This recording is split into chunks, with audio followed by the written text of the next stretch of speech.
Bismillahirrahmanirrahim. Assalamualaikum warahmatullahi wabarakatuh. Waalaikumsalam warahmatullahi wabarakatuh. Mitra-mitra PT BES, hari ini kami kehadiran tamu yang sangat luar biasa, spesial tentunya.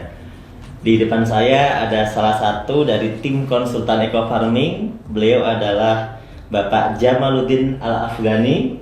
Selamat datang Pak Jamal. Terima kasih. Di kantor PT BES. Beliau selaku Widya Swara bidang pertanian organik di Kementerian Pertanian.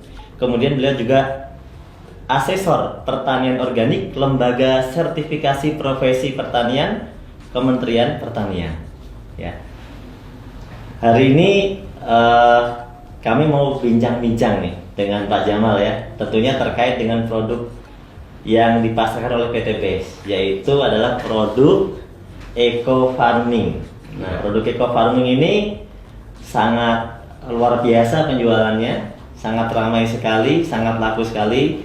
Namun tentunya banyak sekali mitra-mitra atau mungkin masyarakat yang sebenarnya belum paham betul seperti apa sih sebenarnya kinerja Eco Farming ini. Nah, yang pertama saya mau tanya, seperti apa sih Pak pupuk Eco Farming ini sebenarnya secara garis besar ya? Ya, baik Pak Nur, terima kasih. Jadi para sahabat sekalian, Eco Farming ini kebetulan kami sudah melakukan beberapa kali uji laboratorium terkait dengan kandungan-kandungannya. Jadi yang pertama tentu kalau yang sudah ada di kemasan yang sudah sering kita lihat adalah ada kandungan seorganiknya. Nah, seorganik ini adalah merupakan salah satu bahan yang sangat vital dalam memperbaiki kualitas tanah ya. Jadi tanah yang baik itu diindikasikan dengan seorganik yang semakin tinggi.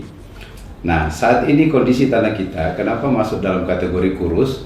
Karena seorganiknya rata-rata kurang dari 2%, bahkan saat ini menuju ke 1%.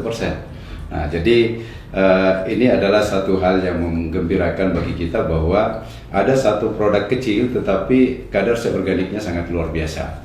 Kemudian yang kedua ada kandungan N-nya, P-nya, K-nya.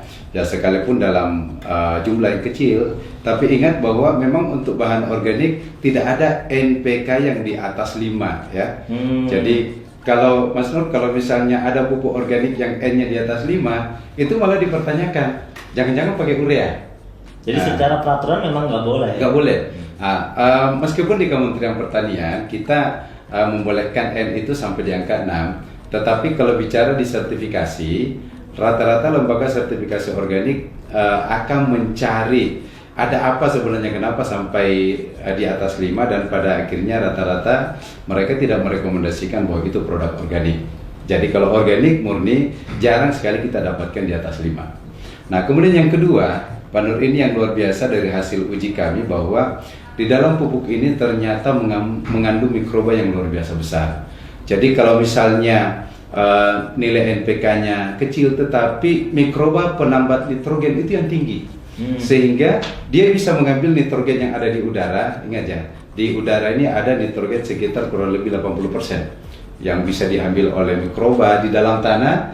Mereka juga mikroba-mikroba ini, kalau bahasanya kepala badan kami kemarin mengatakan bahwa mikroba ini ibaratnya adalah pasukan khusus. Pasukan khusus yang bekerja di dalam tanah, merombak bahan organik, menyiapkan nutrisi-nutrisi sehingga unsur hara tanah ini tercukupi untuk dimanfaatkan tanaman. Iya, karena banyak sekali pertanyaan kan, kenapa Eco Farming ini bisa bikin pertaniannya subur sedangkan kan kandungannya kecil gitu kan? Nah, termasuk juga mungkin gini Mas Nur, bahwa masa sih benda sekecil ini bisa digunakan untuk 1 hektar gitu ya. Nah, saya ingin jelaskan para sahabat mitra PT BES dimanapun berada, di dalam satu tub Eco Farming ini hasil uji lab kami yang baru keluar kurang lebih 2 minggu yang lalu ya, kurang lebih 2-3 minggu yang lalu, itu mengindikasikan bahwa jumlah mikroba positif yang ada dalam 30 gram itu 150 miliar. Nah, padahal dalam kondisi belum diapa-apain ya? Belum diapa-apain. Nah, ada 150 miliar. Itu minimal dari 5 kali ulangan di dalam pengujian di laboratorium, itu nilai terkecil adalah 150 miliar. Nilai tertinggi diperoleh 189 miliar. per 1 tub. Jadi kalau kita ambil tengahnya itu kurang lebih sebenarnya 170 miliar Rata-rata gitu ya? rata-ratanya ya. Itu maknanya apa, Dok?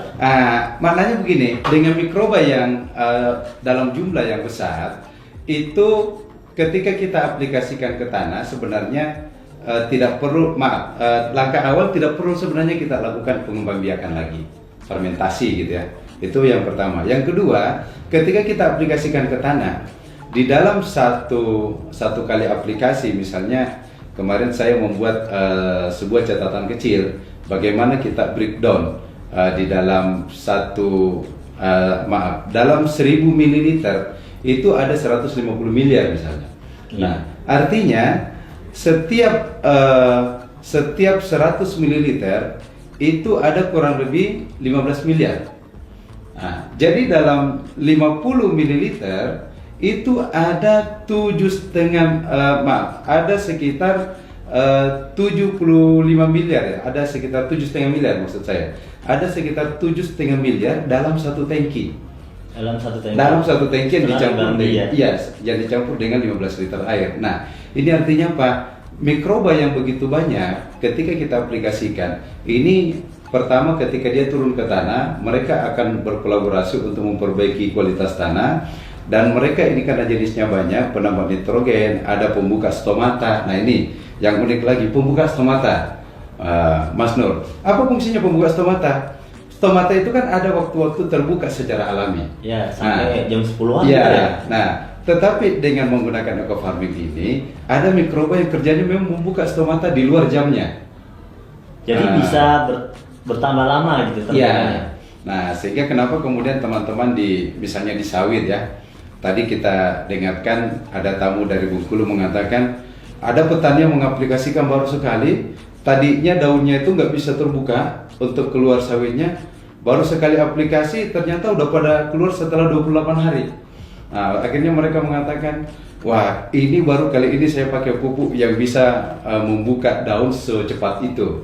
Nah, kenapa itu bisa terjadi? Karena kerja mikroba. Nah, sebenarnya di dalam eco farming ini ada mikroba apa aja, Pak, yang sudah diteliti? Kita kemarin itu baru kurang lebih sekitar 8. Jadi ada mikroba aerob. Mikroba aerob ini sangat bagus untuk memperbaiki kualitas tanah, kualitas air ya. Sehingga kalau misalnya ada lahan-lahan yang kondisi airnya kurang bagus, nah itu bisa diperbaiki dengan mikroba aerob. Kemudian ada pelarut fosfat. Nah, di dalam tanah kita, Mas Nur, hasil residu-residu dari pemupukan yang menggunakan anorganik itu banyak sekali fosfat-fosfat yang tersedia, tidak larut. Nah, dengan menambahkan eco farming itu akan melarutkan fosfat-fosfat tersedia sehingga tanpa dipupuk P pun tanaman sudah tercukupi.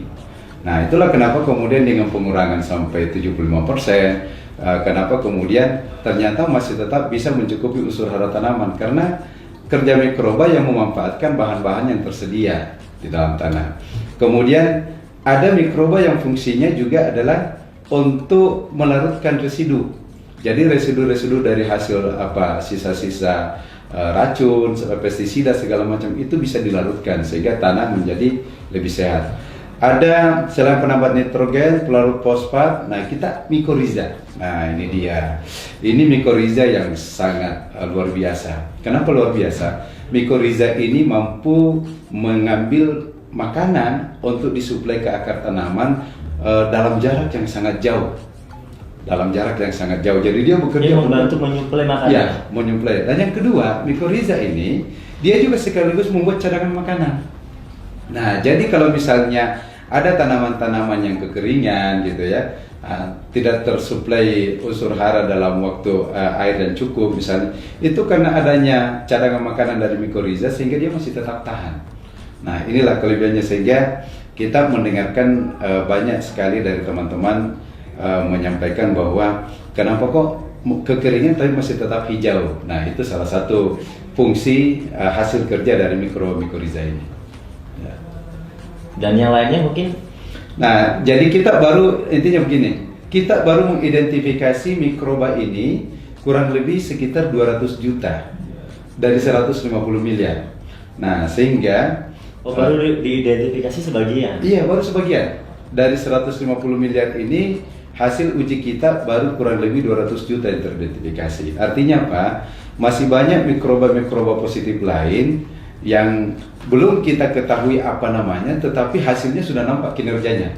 Nah, jadi begitu diaplikasikan ke tanaman, loh kok ini bagus. Nah, itu dia rupanya kolaborasi dari banyak mikroba ini memberikan pengaruh yang luar biasa untuk menyiapkan unsur hara dalam tanah.